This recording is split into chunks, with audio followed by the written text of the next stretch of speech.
একটা ছোট্ট অনুরোধ, যদি এই কথাগুলো তোমার ভেতরে কোথাও হালকা একটা নাড়া দিয়ে যায়, তাহলে কোনো বাধ্যবাধকতা নেই, কিন্তু ইচ্ছে হলে একটা লাইক করে দিও। আর যদি মনে হয় এই সিরিজটা আরও গভীরে যেতে পারে, তাহলে মন থেকে সাবস্ক্রাইব করে পাশে থেকো। আমরা তাড়াহুড়ো করব না। তুমি কি সত্যিই তুমি, নাকি প্রতিদিন অভিনয় করছো? একটা প্রশ্ন দিয়ে শুরু করি। আজ সকালে তুমি যখন আয়নার সামনে দাঁড়িয়েছিলে, তুমি কাকে দেখেছ? তোমাকে, নাকি সেই মানুষটাকে যাকে আজ সবাই দেখতে চায়? আমরা প্রতিদিন ঘর থেকে বেরোই একটা মুখ নিয়ে, কিন্তু রাতে ঘুমোতে যাই আর একটা মুখ খুলে রেখে। এই দুই মুখের মাঝখানে একটা ক্লান্ত মানুষ আটকে থাকে, যার নাম আসল আমি। আজকের এই অডিওটা শোনার সময় কারো কথা ভেব না, বন্ধু না, শত্রু না, পার্টনারও না। শুধু একবার নিজের দিকে তাকাও। মুখোশ হল বাঁচার সবচেয়ে পুরনো কৌশল। বর্তমান সময়ে মানুষ বাঁচে না, ম্যানেজ করে। অফিসে গেলে একরকম, বাড়িতে গেলে আর একরকম, সোশ্যাল মিডিয়ায় গেলে একেবারে আলাদা। একটা সাধারণ উদাহরণ দিই।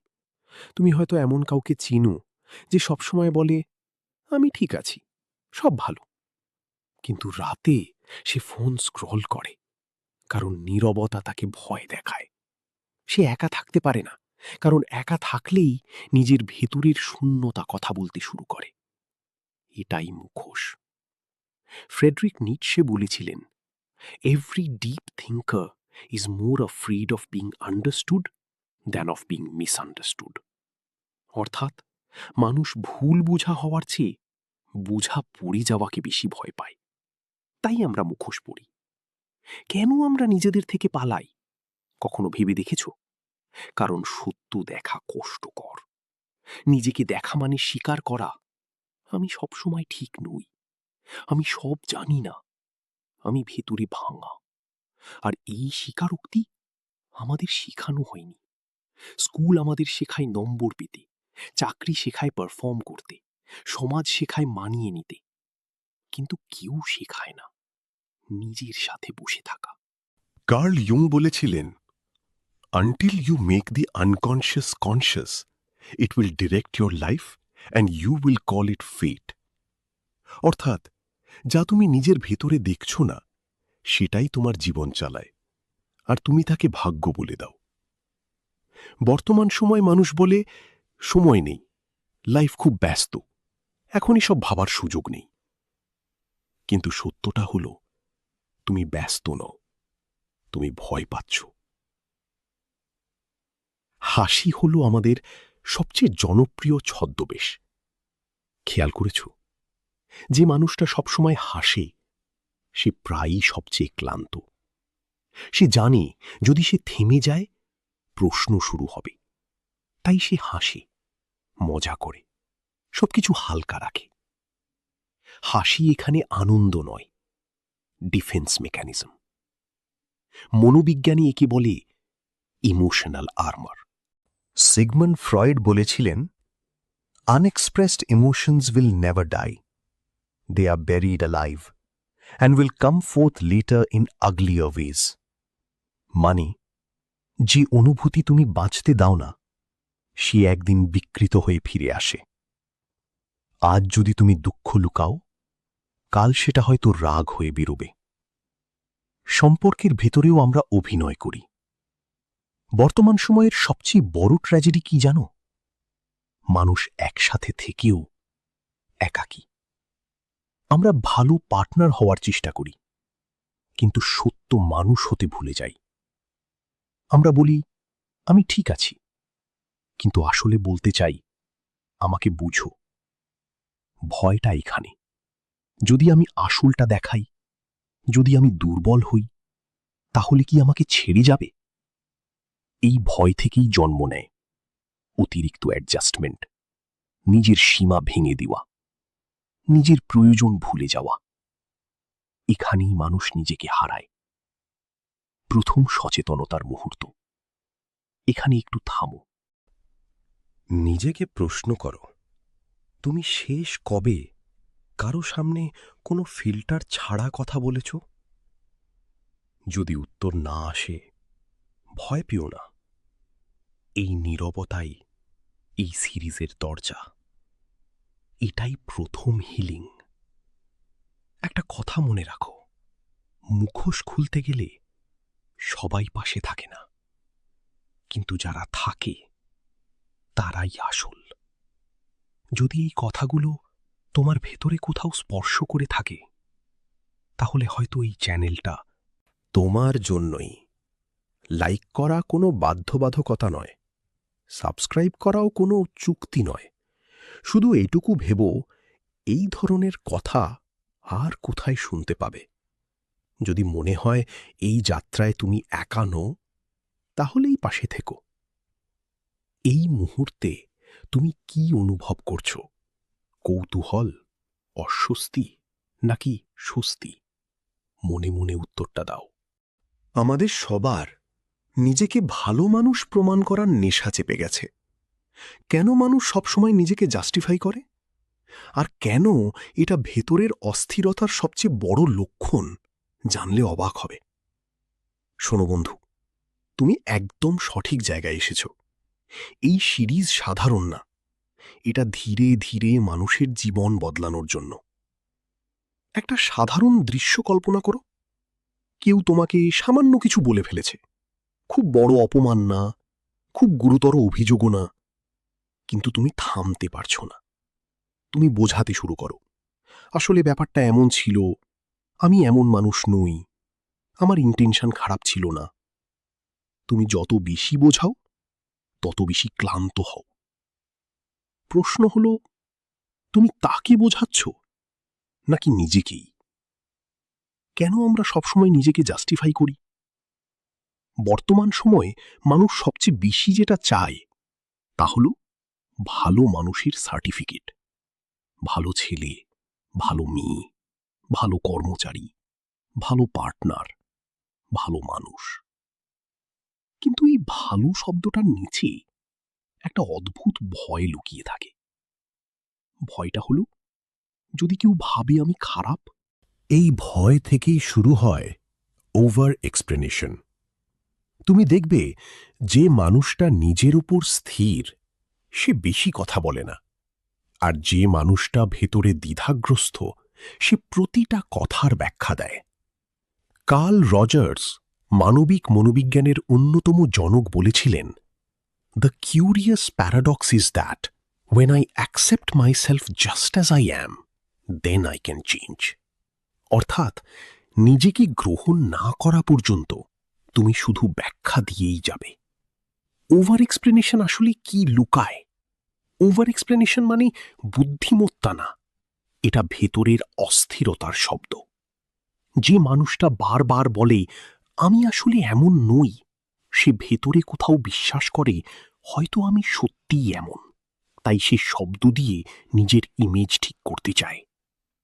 বর্তমান সময়ে এটা খুব কমন। অফিসে একটা ভুল হলেই মানুষ 10টা ইমেল লেখে। রিলেশনশিপে একটা ঝগড়ার পর মানুষ ঘন্টার পর ঘন্টা ব্যাখ্যা দেয়। সোশ্যাল মিডিয়ায় মানুষ নিজের কাজের আগেই ডিসক্লেমার দেয়, কারণ চুপ থাকলে ভেতরের বিচারক কথা বলে। সিগমন্ড ফ্রয়েড বলেছিলেন, the ego is not master in its own house. মানে, আমাদের ভেতরে এমন কিছু অংশ আছে যারা আমাদের থেকেও জোরে কথা বলে, যারা সবসময় নিজেদের নির্দোষ প্রমাণ করতে চায়। তারা নিজেরাও জানে যে তারা সত্যিই দোষী। একটা খুব গুরুত্বপূর্ণ প্যাটার্ন শোনো।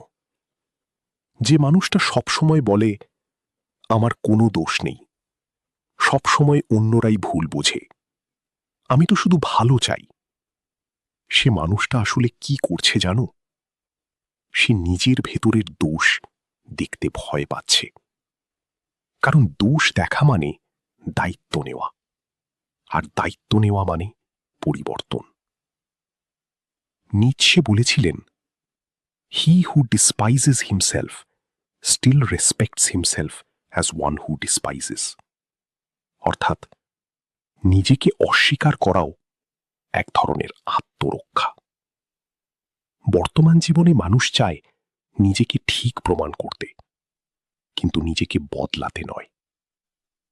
চুপ থাকা বেশিরভাগ মানুষের পক্ষে ভয়ঙ্কর কঠিন। তুমি কি লক্ষ্য করেছ, কিছু মানুষ কখনো চুপ থাকতে পারে না, কিছু না কিছু বলতেই হবে, কিছু না কিছু বোঝাতেই হবে। কারণ চুপ মানেই নিয়ন্ত্রণ নেই। চুপ থাকলে তুমি জানো না অন্য মানুষ কি ভাবছে। আর বর্তমান সময়ে মানুষ নিজের অনুভূতির চেয়ে অন্যের ধারণাকে বেশি গুরুত্ব দেয়। বুদ্ধ বলেছিলেন, you only lose what you cling to. তুমি যদি নিজের ইমেজ আঁকড়ে ধরো, তুমি চুপ থাকতে পারবে না। শক্ত মানুষ কারা? শক্ত মানুষ তারা নয় যারা সবসময় জিতে যায়। শক্ত মানুষ তারা যারা ভুল বোঝা সহ্য করতে পারে, যারা সব প্রশ্নের উত্তর দেয় না, যারা জানে সময় সত্য প্রকাশ করে, তারা জানে সব জায়গায় নিজেকে প্রমাণ করতে গেলে নিজেকে হারাতে হয়। বর্তমান সময়ের সবচেয়ে বড় শক্তি নিজের উপর স্থির থাকা। কিছু মানুষ তোমাকে ভুল বুঝবেই, কিছু মানুষ তোমার গল্প বদলাবেই। এটা ঠিক করা তোমার কাজ না। এই মুহূর্তে কার সামনে তুমি সবচেয়ে বেশি নিজেকে প্রমাণ করার চেষ্টা করো? নামটা মনে মনে ভাবো। হিলিং কোথা থেকে শুরু হয়? হিলিং শুরু হয় যেদিন তুমি বলো, আমি যেমন তেমনই যথেষ্ট। না ভালো প্রমাণ করতে হবে, না খারাপ লুকাতে হবে, শুধু সৎ থাকা। অতিরিক্ত রাগ, হঠাৎ চুপ হয়ে যাওয়া, আসলে ভিতরের কোন ক্ষত তখন কথা বলে, এগুলো বোঝা দরকার। কেন কিছু মানুষ সামান্য কথায় ভেঙে পড়ে? ইমোশনাল ট্রিগারের গভীর মনোবিজ্ঞান বিশ্লেষণ থেকে আমরা জানতে পারি, যেখানে রাগ শুরু হয় সেখানেই আসলে ক্ষত লুকিয়ে থাকে। কেন কিছু মানুষ খুব ছোট্ট একটা কথাতেই হঠাৎ বিস্ফোরণ ঘটায়, আর কেন কিছু মানুষ একই পরিস্থিতিতে হঠাৎ সম্পূর্ণ চুপ হয়ে যায়? দুজনের আচরণ আলাদা, কিন্তু ভেতরের উৎস অবিশ্বাস্যভাবে এক। আজ আমরা রাগ নিয়ে কথা বলবো না, আজ আমরা কথা বলবো রাগের আগের গল্প নিয়ে। রাগ আসলে কখনোই হঠাৎ আসে না।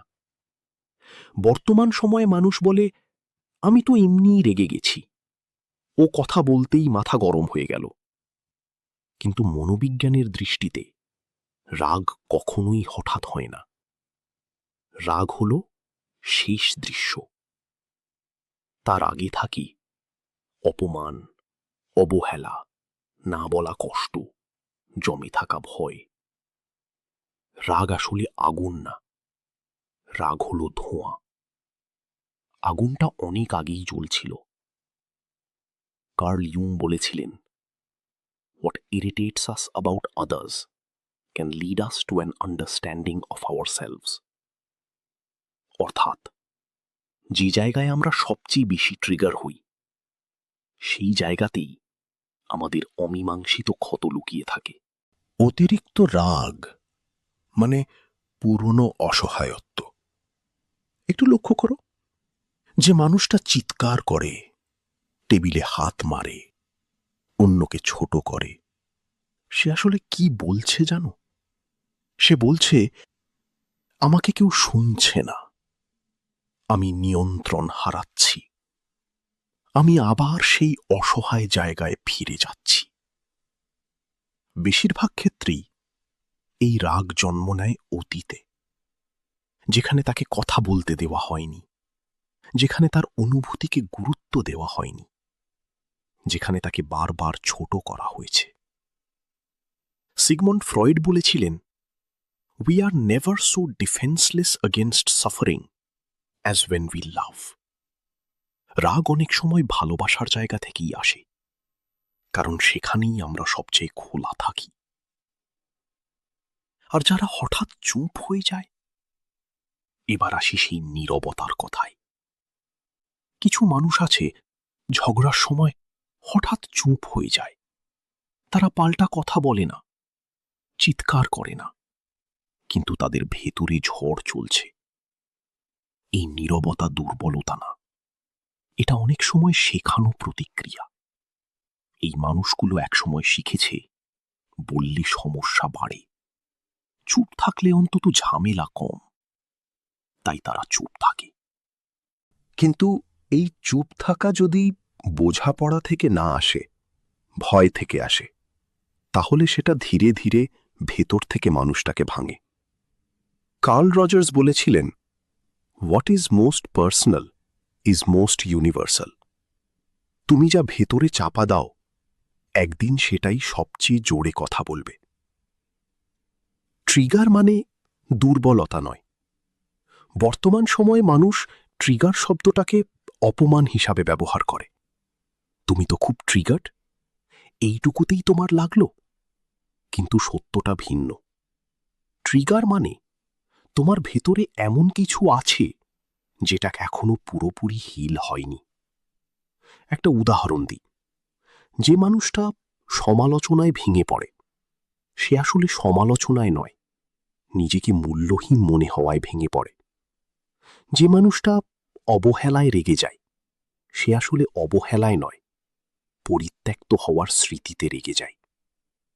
নিৎসে বলেছিলেন, he who has a why to live can bear almost any how. যে নিজের ক্ষতের কেন বোঝে, সে তার প্রতিক্রিয়াকে নিয়ন্ত্রণ করতে শেখে। তাহলে প্রশ্ন হল, হিলিং কোথা থেকে শুরু হয়? হিলিং শুরু হয় যেদিন তুমি নিজেকে প্রশ্ন করো, আমি আসলে কিসের জন্য এত রেগে যাচ্ছি? এই নীরবতা কি আমার পছন্দ না আমার ভয়? রাগ কমানোর চেষ্টা করো না, নীরবতা ভাঙার জোর করো না। প্রথমে বোঝার চেষ্টা করো এই প্রতিক্রিয়াটা আমার কোন পুরনো জায়গা থেকে আসছে। এটাই সচেতনতা, এটাই প্রথম হিলিং। এই মুহূর্তে তোমার জীবনের কোন পরিস্থিতি তোমাকে সবচেয়ে বেশি ট্রিগার করে, মনে মনে সেটা ধরো। সচেতন মানুষ কেমন প্রতিক্রিয়া দেয়? সচেতন মানুষ কখনোই পুরোপুরি রাগহীন হয় না, পুরোপুরি নীরব হয় না। সে শুধু জানে কখন রাগ তার নিজের আর কখন রাগ তাকে চালাচ্ছে। সে জানে সব কথার উত্তর দরকার নেই, কিন্তু সব অনুভূতি বোঝা দরকার। এই বোঝাপড়াই তোমাকে সজাগ করে তুলবে। অহংকার আসলে শক্তি নয়, এটা সবচেয়ে বুদ্ধিমান ভয়ের ঢাল। কেন কিছু মানুষ সবসময় নিজেকে বড় করে দেখায়, আর ভেতরে তারা আসলে কিসের থেকে পালাচ্ছে? এগুলো জানলে বন্ধু, তুমি শুধু মানুষকে পড়ছ না, তুমি ধীরে ধীরে নিজেকে পড়তে শুরু করেছ। ইমোশনাল ট্রিগারের গভীর মনোবিজ্ঞান বিশ্লেষণ থেকে আমরা জানতে পারি, যেখানে রাগ শুরু হয় সেখানেই আসলে ক্ষত লুকিয়ে থাকে। কেন কিছু মানুষ খুব ছোট্ট একটা কথাতেই হঠাৎ বিস্ফোরণ ঘটায়, আর কেন কিছু মানুষ একই পরিস্থিতিতে হঠাৎ সম্পূর্ণ চুপ হয়ে যায়? দুজনের আচরণ আলাদা, কিন্তু ভেতরের উৎস অবিশ্বাস্যভাবে এক। আজ আমরা রাগ নিয়ে কথা বলবো না, আজ আমরা কথা বলবো রাগের আগের গল্প নিয়ে। রাগ আসলে কখনোই হঠাৎ আসে না। বর্তমান সময়ে মানুষ বলে, আমি তো এমনিই রেগে গেছি, ও কথা বলতেই মাথা গরম হয়ে গেল। কিন্তু মনোবিজ্ঞানের দৃষ্টিতে রাগ কখনোই হঠাৎ হয় না। রাগ হল শেষ দৃশ্য। তার আগে থাকি অপমান, অবহেলা, না বলা কষ্ট, জমে থাকা ভয়। রাগ আসলে আগুন না, রাগ হল ধোঁয়া। আগুনটা অনেক আগেই জ্বলছিল। কার্ল ইয়ুং বলেছিলেন, what irritates us about others can lead us to an understanding of ourselves. অর্থাৎ যে জায়গায় আমরা সবচেয়ে বেশি ট্রিগার হই সেই জায়গাতেই আমাদের অমীমাংসিত ক্ষত লুকিয়ে থাকে। অতিরিক্ত রাগ মানে পুরনো অসহায়ত্ব। একটু লক্ষ্য করো, যে মানুষটা চিৎকার করে, টেবিলে হাত মারে, অন্যকে ছোট করে, সে আসলে কি বলছে জানো? সে বলছে, আমাকে কেউ শুনছে না, আমি নিয়ন্ত্রণ হারাচ্ছি, আমি আবার সেই অসহায় জায়গায় ফিরে যাচ্ছি। বেশিরভাগ ক্ষেত্রেই এই রাগ জন্ম নেয় অতীতে, যেখানে তাকে কথা বলতে দেওয়া হয়নি, যেখানে তার অনুভূতিকে গুরুত্ব দেওয়া হয়নি, যেখানে তাকে বারবার ছোট করা হয়েছে। সিগমন্ড ফ্রয়েড বলেছিলেন, "We are never so defenseless against suffering as when we love." রাগ অনেক সময় ভালোবাসার জায়গা থেকেই আসে, কারণ সেখানেই আমরা সবচেয়ে খোলা থাকি। আর যারা হঠাৎ চুপ হয়ে যায়, এবার আসি সেই নীরবতার কথায়। কিছু মানুষ আছে ঝগড়ার সময় হঠাৎ চুপ হয়ে যায়, তারা পাল্টা কথা বলে না, চিৎকার করে না, কিন্তু তাদের ভেতরে ঝড় চলছে। এই নীরবতা দুর্বলতা না, এটা অনেক সময় শেখানো প্রতিক্রিয়া। এই মানুষগুলো একসময় শিখেছে বললে সমস্যা বাড়ে, চুপ থাকলে অন্তত ঝামেলা কম, তাই তারা চুপ থাকে। কিন্তু এই চুপ থাকা যদি বোঝাপড়া থেকে না আসে, ভয় থেকে আসে, তাহলে সেটা ধীরে ধীরে ভেতর থেকে মানুষটাকে ভাঙে। কার্ল রজার্স বলেছিলেন, "what is most personal is most universal." তুমি যা ভেতরে চাপা দাও, একদিন সেটাই সবচেয়ে জোরে কথা বলবে। ট্রিগার মানে দুর্বলতা নয়।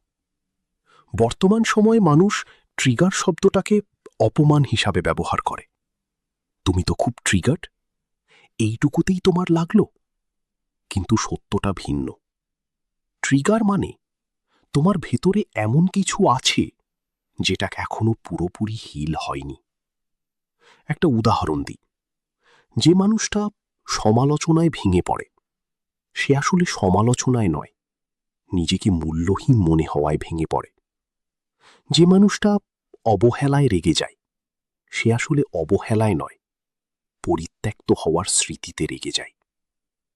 নিৎসে বলেছিলেন, "he who has a why to live can bear almost any how." যে নিজের ক্ষতের কেন বোঝে, সে তার প্রতিক্রিয়াকে নিয়ন্ত্রণ করতে শেখে। তাহলে প্রশ্ন হল, হিলিং কোথা থেকে শুরু হয়? হিলিং শুরু হয় যেদিন তুমি নিজেকে প্রশ্ন করো, আমি আসলে কিসের জন্য এত রেগে যাচ্ছি? এই নীরবতা কি আমার পছন্দ না আমার ভয়? রাগ কমানোর চেষ্টা করো না, নীরবতা ভাঙার জোর করো না। প্রথমে বোঝার চেষ্টা করো, এই প্রতিক্রিয়াটা আমার কোন পুরনো জায়গা থেকে আসছে। এটাই সচেতনতা, এটাই প্রথম হিলিং। এই মুহূর্তে তোমার জীবনের কোন পরিস্থিতি তোমাকে সবচেয়ে বেশি ট্রিগার করে, মনে মনে সেটা ধরো। সচেতন মানুষ কেমন প্রতিক্রিয়া দেয়? সচেতন মানুষ কখনোই পুরোপুরি রাগহীন হয় না, পুরোপুরি নীরব হয় না। সে শুধু জানে কখন রাগ তার নিজের আর কখন রাগ তাকে চালাচ্ছে। সে জানে সব কথার উত্তর দরকার নেই, কিন্তু সব অনুভূতি বোঝা দরকার। এই বোঝাপড়াই তোমাকে সজাগ করে তুলবে। অহংকার আসলে শক্তি নয়, এটা সবচেয়ে বুদ্ধিমান ভয়ের ঢাল। কেন কিছু মানুষ সবসময় নিজেকে বড় করে দেখায়, আর ভেতরে তারা আসলে কিসের থেকে পালাচ্ছে? এগুলো জানলে বন্ধু, তুমি শুধু মানুষকে পড়ছ না, তুমি ধীরে ধীরে নিজেকে পড়তে শুরু করেছ। পরিচিত কষ্টের ফাঁদ কেন আমরা ছেড়ে যেতে পারি না? কেন আমরা একই ব্যথার কাছে বারবার ফিরে যাই? মাথা খারাপ করা ট্র্যাপ এটা।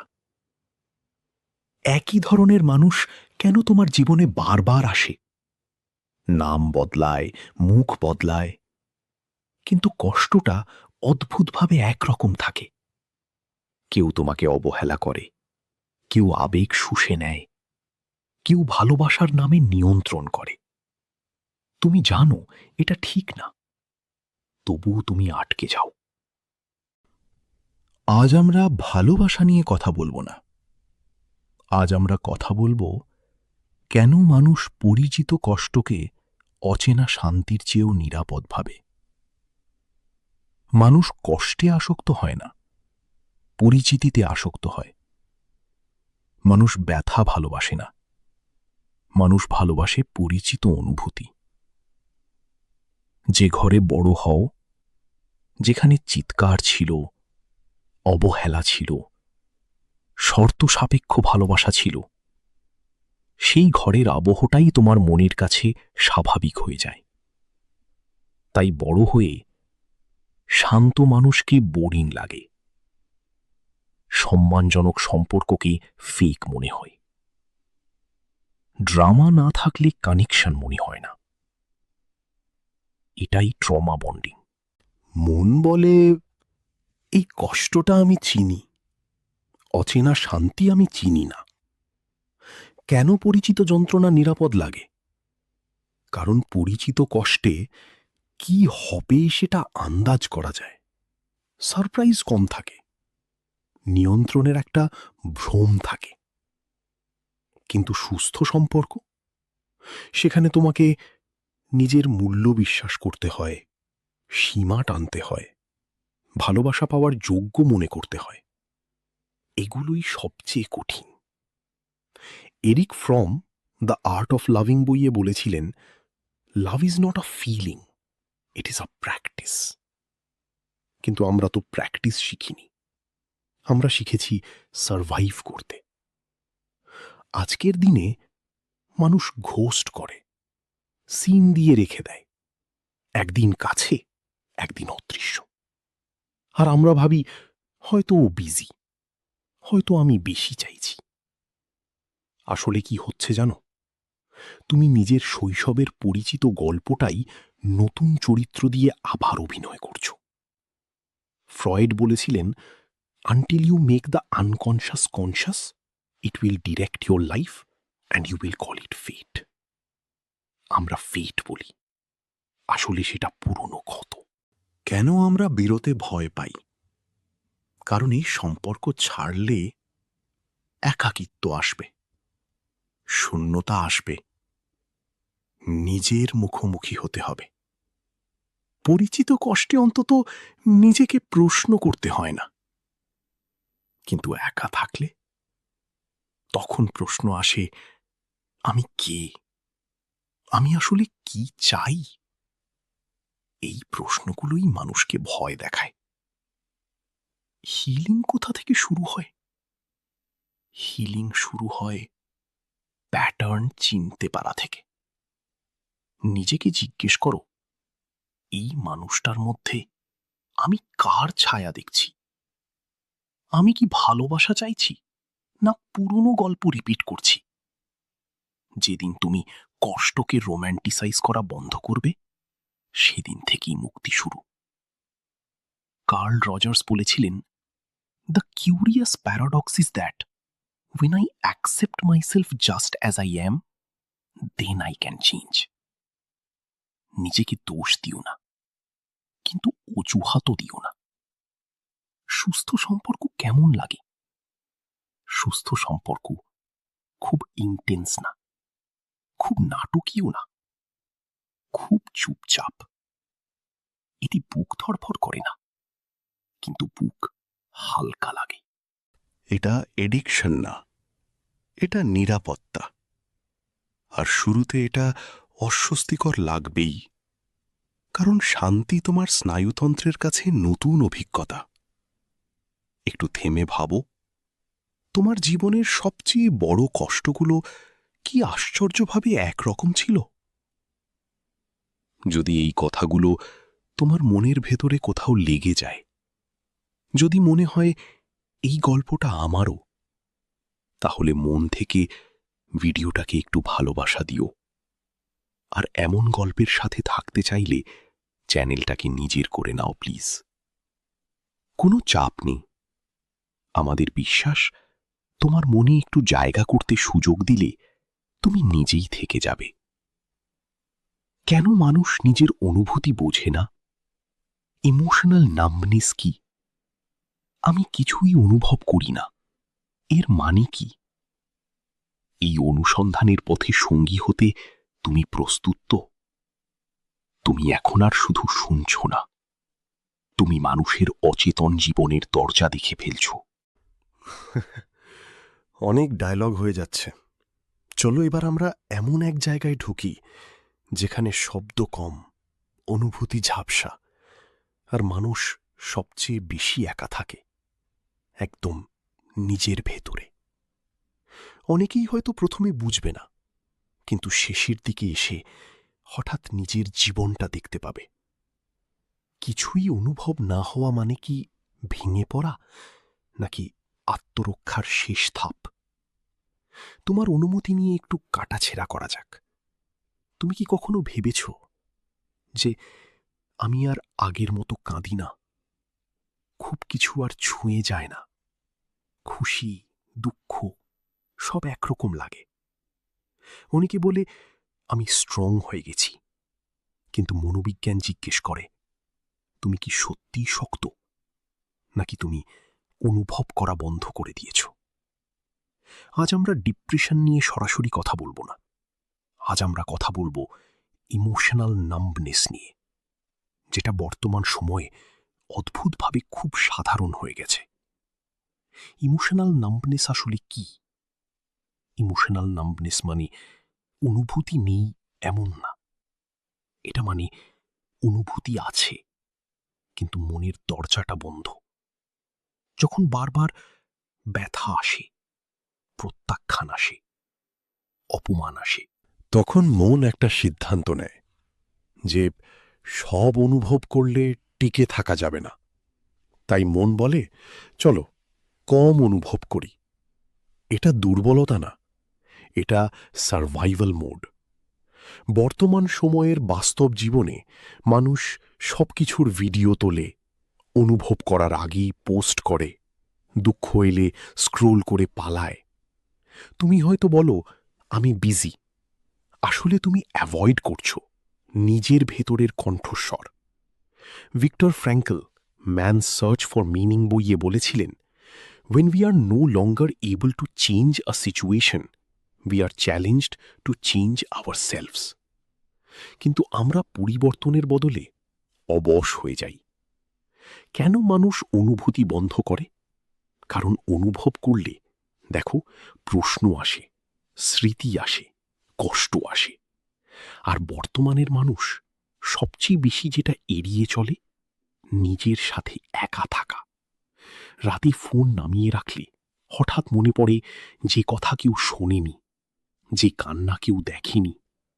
তাই আমরা নয়েজ বাড়াই, ভিডিও, গান, কাজ, স্ক্রিন। চুপচাপ থাকাই ভয়। নাম হওয়া আর শান্ত হওয়া এক নয়, এটা খুব গুরুত্বপূর্ণ। শান্ত মানুষ অনুভব করে, কিন্তু ডুবে যায় না। নাম্ব মানুষ ডুবে যায় না, কারণ সে অনুভবই করে না। খুবই গুরুত্বপূর্ণ কথা। নাম্ব অবস্থায় হাসি আসে না, কান্নাও আসে না, সম্পর্ক মেকানিক্যাল হয়ে যায়। কার্ল ইয়ুং বলেছিলেন, people will do anything, no matter how absurd, to avoid facing their own soul. নাম হওয়া আত্মার সাথে চোখ এড়ানোর সবচেয়ে সহজ উপায়। হিলিং শুরু হয় কোথা থেকে? হিলিং শুরু হয় অনুভূতি জোর করে ফিরিয়ে আনা দিয়ে না, এটা শুরু হয় ছোট ছোট অনুভব থেকে। একটা গান শুনে যদি বুকটা একটু ভারী লাগে, থামো, স্কিপ করো না। একটা স্মৃতি চোখে জল আনলে মন খুলে কাঁদো, লজ্জা পেও না। অনুভূতি ফিরে আসে নিরাপত্তা পেলে। নিজেকে বলো, এখন অনুভব করা সেফ। আবার অনুভব করা মানে দুর্বল হওয়া নয়। অনুভব করা মানে তুমি জীবিত। যে কাঁদতে পারে সে ভাঙেনি, ভেঙেছে সে যে আর কিছুই অনুভব করে না, কিন্তু স্বীকারও করে না। রুমির একটা কথা মনে রেখো, the wound is the place where the light enters you. ব্যথা ঢুকলে আলো ঢোকে। এই মুহূর্তে নিজের ভিতরে তাকাও, তুমি কি অনুভব করছো নাকি শুধু চলছো? কেন মানুষ সব বুঝি তবুও বদলায় না? সেলফ স্যাবোটাজ কি? নিজের শত্রু হয়ে ওঠা কাকে বলি? এবার তুমি ধীরে ধীরে মানুষের ভিতরের নিঃশব্দ কষ্টকে কথা বলাতে শেখাবে। মন দিয়ে শোনো, দেখো মিলে কিনা। এবার কি তাহলে সত্যি গভীরে যাবে? তাহলে এমন এক জায়গায় যাব যেখানে মানুষ সবচেয়ে বেশি নিজের সাথে বিশ্বাসঘাতকতা করে, জেনেও বুঝেও বারবার। শুনে অবাক হচ্ছ? অনেকের ইগোতে লাগবে হয়তো, কারণ এখানে শত্রু বাইরে না, ভেতরে। সব বুঝেও বদলাই না কেন? কারণ সেলফ স্যাবোটাজ, নিজের অদৃশ্য শত্রু। তুমি কিন্তু জানো কোনটা তোমার ক্ষতি করছে, কোন মানুষটা তোমাকে ভাঙছে, কোন অভ্যাসটা তোমার জীবন টেনে নামাচ্ছে। তবুও তুমি বদলাও না।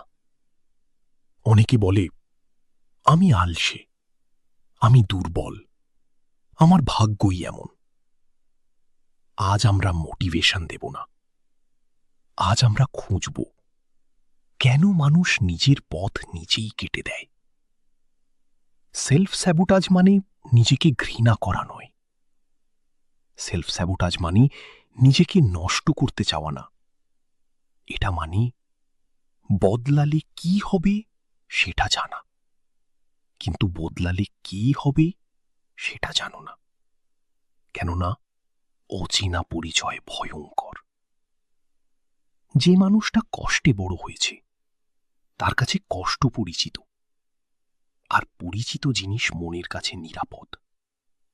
তাই মন বলে, এই খারাপটা আমি চিনি, ভালোটা আমি চিনি না।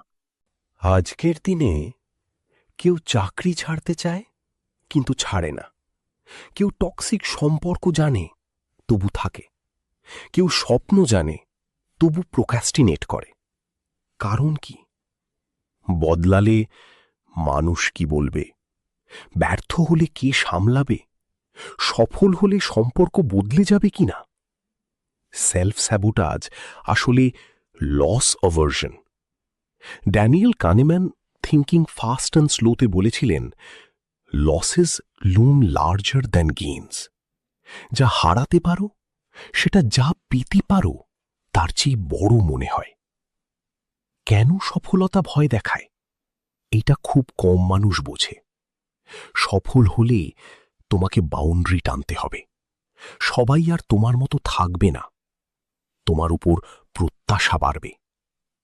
অনেকে ব্যর্থতায় নয়, দায়িত্বে ভয় পায়। তাই মন বলে চেষ্টা না করাই নিরাপদ। ফ্রিডরিক নিৎসে বলেছিলেন, he who has a why to live can bear almost any how. সমস্যা হলো অনেকের কাছে ওয়াই নেই, আছে শুধু টিকে থাকার অভ্যাস। ইনার ক্রিটিক শেখানো এক কণ্ঠ, তোমার মাথার ভেতরের সেই কণ্ঠ বলবে, তুই পারবি না, আগেও তো পারিসনি, লজ্জা করবে। এই কণ্ঠ তোমার জন্মগত না, এটা শেখানো। শৈশবে যাকে বারবার ভুল ধরানো হয়েছে, যাকে তুলনা করা হয়েছে, যাকে ভালোবাসার শর্তে দেওয়া হয়েছে, সে বড় হয়ে নিজের মাথায় একজন পুলিশ বসিয়ে দেয়।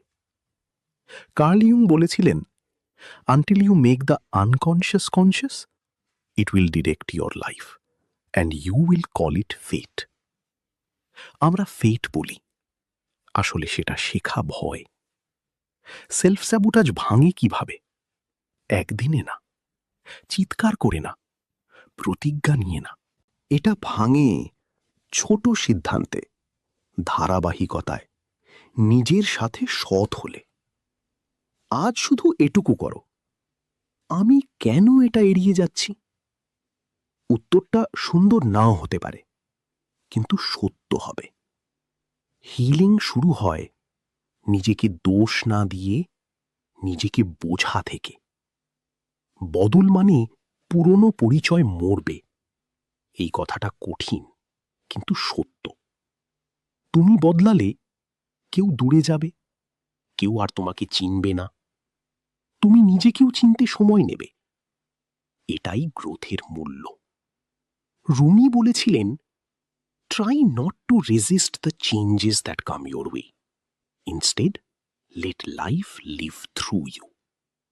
বদল মানে শেষ না, বদল মানে প্রসব। এই মুহূর্তে নিজেকে জিজ্ঞেস করো, আমি আসলে কিসের ভয়ে থেমে আছি? কেন মানুষ সাহায্য চাইতে পারে না?